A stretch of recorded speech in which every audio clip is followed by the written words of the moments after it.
Following the Battle of Geonosis, Jedi Grand Master Yoda found himself in a difficult and unenviable position. His former apprentice and once distinguished Jedi Master Dooku had fallen to the dark side to join the Sith, now a traitor to the Republic. Not only that, but so many Jedi had been lost in the Geonosis arena in their attempt to rescue Obi-Wan, Anakin, and Padme, and the galaxy would now be consumed by war as Dooku and the Separatists looked to take down the Republic. But there was another worry that plagued Yoda in the aftermath of Episode 2 that involved only a single Jedi Padawan, but perhaps would be just as important in shaping the future of the Clone War and the Jedi fight against the Sith as any of the previously mentioned events. This was Yoda's concern for Anakin Skywalker after his devastating defeat to Dooku on Geonosis, which is revealed in the Legends novel Star Wars: The Clone Wars – Wild Space. When Yoda returned to Coruscant following the Battle of Geonosis, one of the first things he did was go and visit the injured Jedi in the temple's Halls of Healing. The Halls of Healing were a center of healing for wounded Jedi, and Anakin was taken there immediately after Geonosis to begin his renewal process. Yoda recognized that after Anakin's duel with Dooku, he'd been the worst impacted of the survivors from Geonosis. Finding Anakin within a deep healing trance, it was clear the Jedi healers within the Halls of Healing were trying to not only heal Anakin, but counteract the shock of his injuries.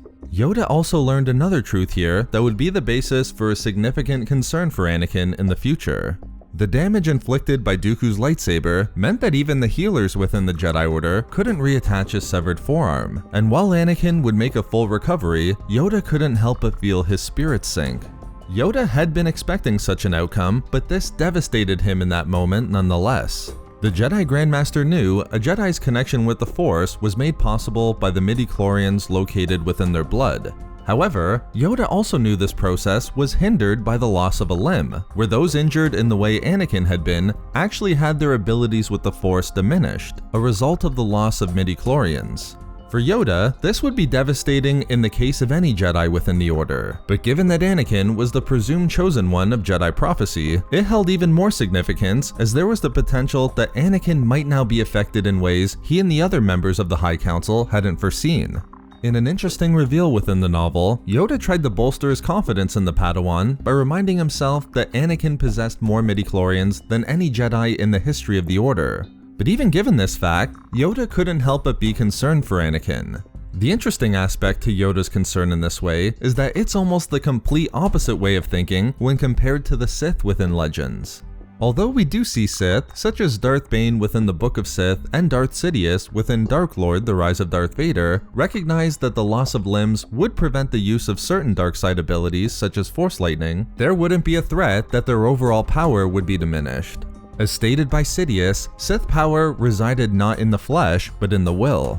This principle of Sith philosophy was best represented by Darth Plagueis, who, while he never lost a limb as Anakin had, he did sustain gruesome injuries during an assassination attempt on his life on Coruscant. When Sidious wondered if these injuries would diminish his master's connection to the Force, not only did Sidious find Plagueis was no less strong in the Force as he was before the attack, but Plagueis then imparted a history lesson to his apprentice. As explained by Plagueis, he wasn't weaker in the Force, just as Malak wasn't made weaker from Revan's attack that took his jaw. And even more analogous to the situation of Anakin, Darth Jean's Force powers weren't hindered by the addition of her cybernetics after her injuries at the hands of her master, Darth Gravid. For Plagueis, the fact that Sith power wasn't found within the flesh wasn't merely theory, but seen in his own example and throughout Sith history. As seen within the novel The Rise and Fall of Darth Vader, when Darth Vader was ultimately repaired and given his cybernetics, there was a concern that his midi-chlorians might be destroyed, but only through the use of intrusive chemicals to keep him alive, and not because he'd been injured so extensively.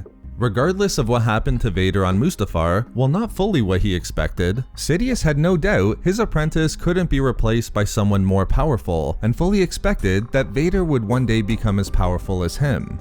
But despite the Sith approach to this question, Yoda nevertheless was deeply worried for Anakin following his defeat to Dooku during the Battle of Geonosis, which I believe was connected to the Jedi Order's hopes that Anakin was the chosen one. Given Yoda's knowledge of how midi-chlorians operated in the connection Jedi had with the Force, the Jedi Grand Master couldn't help but fear Anakin's power would be diminished following Geonosis. So there we have it, Yoda's thoughts regarding Anakin after his duel with Dooku. Thank you very much to all of the Patreon members of Star Wars Reading Club, as your support is so greatly appreciated. You can find all of our social media links and a link to our Star Wars gaming channel in the description below for updates and even more Star Wars content. We love making these videos, so why not subscribe for more fun Star Wars theories and discussions. Also, if you enjoyed the video, think about giving a like or leaving a comment. If not for me, for unnecessary concerns.